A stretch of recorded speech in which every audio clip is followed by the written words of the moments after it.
করলাগুলো কেটে নিয়েছি, আলুও কেটে নিয়েছি, দেখুন লম্বা লম্বা করে। কড়া বসিয়ে দিয়েছি, গোটা সর্ষে নিয়ে নিয়েছি, গোটা জিরে, কাঁচা লঙ্কা, রাঁধুনি সব এগুলো একসাথে বেটে নেব। দেখুন এবার কড়াটা গরম হয়ে গেছে, এবার তেল দিয়ে দেবো। দেখুন তেলটা ভালো গরম হয়ে গেলে রাঁধুনি দিয়ে দেবো, ফোড়নেতে রাঁধুনি দিয়ে দেবো। দেখুন রাঁধুনি দিয়ে দিলাম। এবার আমি রাঁধুনিটা ভালো করে হয়ে গেলে এবার করলাগুলো ছেড়ে দেবো। এটা কী রেসিপি? এটা করলা আলু শুক্তো। শুক্তো তো আপনারা অনেক রকমেরই খেয়েছেন, একবার এরকম করে খেয়ে দেখবেন, ভালোই লাগে। দেখুন করলাগুলো হালকা হালকা ভাজা হয়ে গেলে আলুগুলোকে এবার দিয়ে দেবো। দেখুন এবার আলুগুলো দিয়ে দেবো। এই দেখুন মশলাটা বেটে নিয়েছি,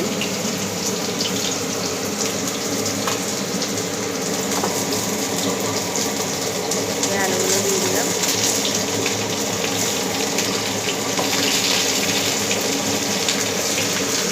আলুগুলো দিয়ে দিলাম, আলুগুলো দিয়ে করলাটা আবার ভালো করে ভেজে নেবো।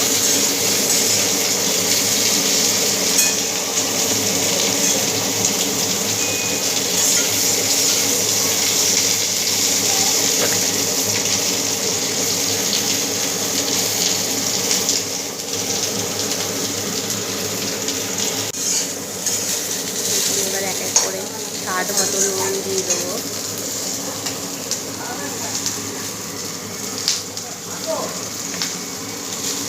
স্বাদ মতো নুন দিয়ে দিলাম, এরপরে হলুদ দিয়ে দেবো, হলুদ দিয়ে দিলাম।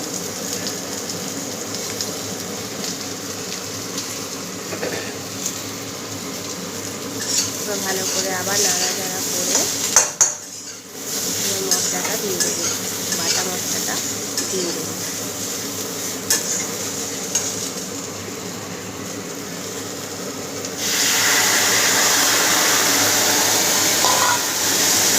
দিয়ে দিলাম, এবার ভালো করে কষিয়ে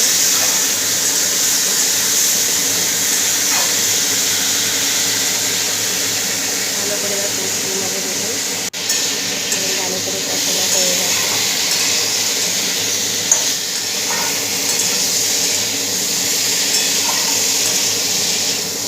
মোটামুটি আলু করলাগুলো ভালো সিদ্ধ হয়ে গেছে।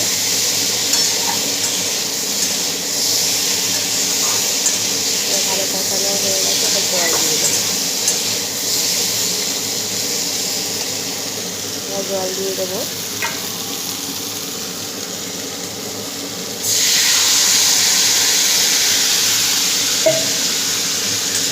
জল দিয়ে ভালো করে নাড়াচাড়া করে ঢাকনা দিয়ে দেবো, 7-8 মিনিট কুক হবে।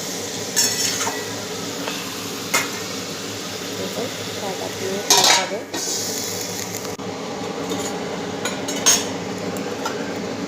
হয়ে গেছে 7-8 মিনিট। এবার আমি ঢাকনা খুলবো, খুলে দেখুন রেডি করলা আলু শুক্তো। এবার আমি নামিয়ে নেবো। তার আগে আবার বললাম মামনি লাইফস্টাইল, মামনি লাইফস্টাইলে গিয়ে আপনারা সাবস্ক্রাইব প্লিজ করবেন, ফলো করবেন, শেয়ার করবেন আরও নতুন নতুন রেসিপি পেতে।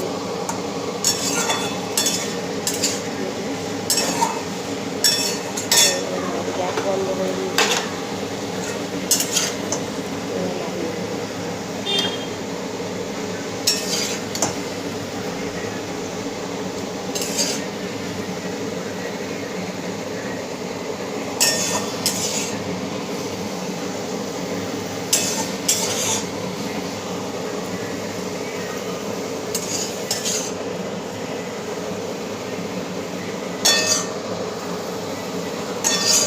এইভাবে একবার খেয়ে দেখবেন আপনারা, অনেক রকমের তো খান, শুক্তো অনেক রকমেরই হয়, এইরকম একবার খেয়ে দেখবেন।